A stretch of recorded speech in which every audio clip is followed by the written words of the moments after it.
Mr. Speaker, Sir, while considering the various aspects of the Welfare Ministry, it is essential to find out the ways and means to implement all those welfare programs that could lead us towards the establishment of a welfare society.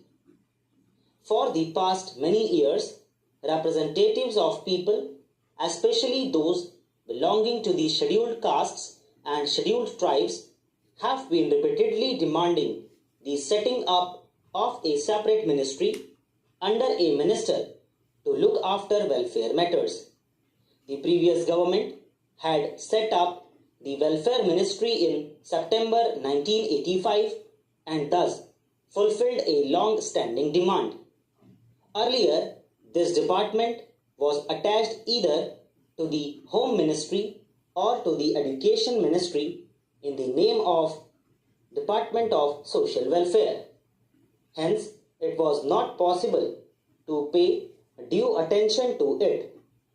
Therefore, the then Prime Minister Shri Rajiv Gandhi pondered over this matter seriously and took a historic decision on it, and thus the Ministry of Welfare was created and this ministry started working independently.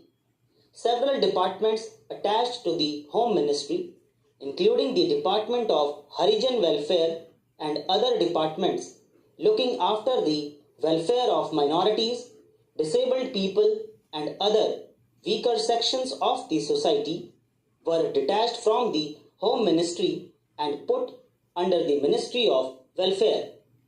Apart from this, steps were also taken for the fulfillment of several commitments made by the government, as also of those tasks which the government was supposed to do under the directive principles incorporated in our constitution and which were left unattended to even after 48 years of independence.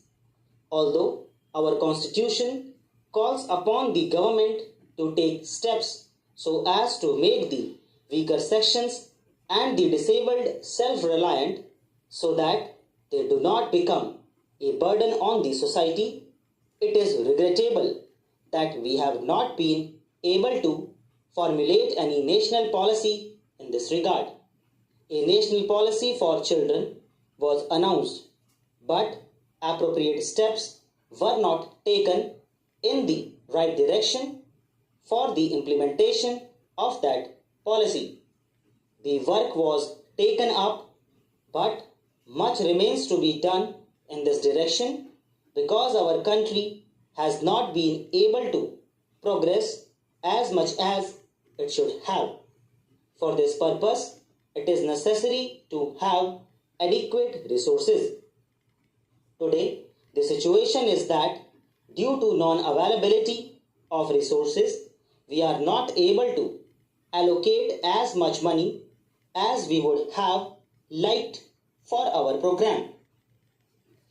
The previous government had constituted a committee, and the committee was entrusted with the job of suggesting a national policy for the handicapped, keeping in mind the factors such as the facilities that could be provided to them, ways and means to provide them with equipment and assistance, and also ways and means to provide them with education and training in the cities, so that instead of being a burden on the society and depending on their parents, they can make themselves useful and make a place in the society. The committee was to give its recommendations on these issues.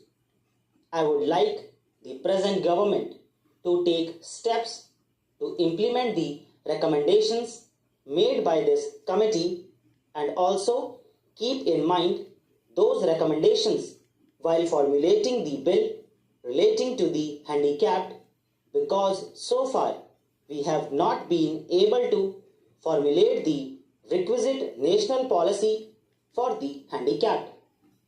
Many experts have expressed their views after much discussion and deliberations.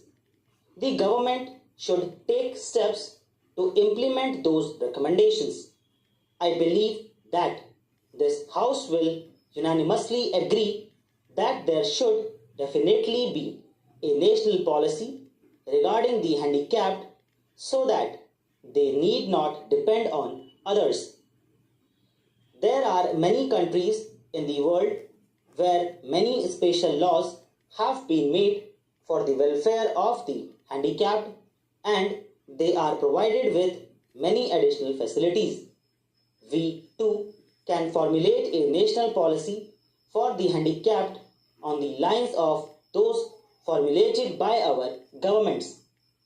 Mr. Chairman, sir, as I said in the beginning, the rate of infant mortality in our country is very high due to many reasons, including poverty, malnutrition, and undernourishment.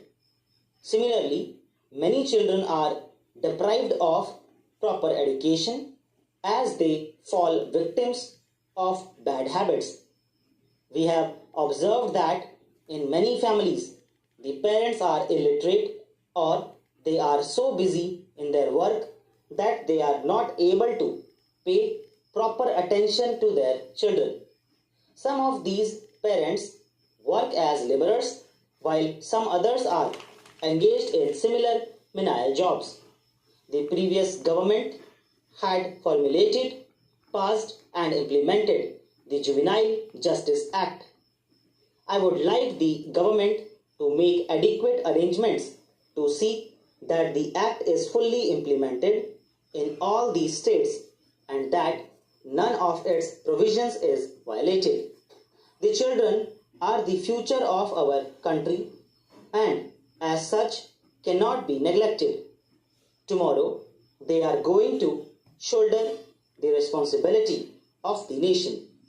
Along with the industrial development and progress in many fields, we are witnessing the onset of many services in our country. Ours is a welfare state.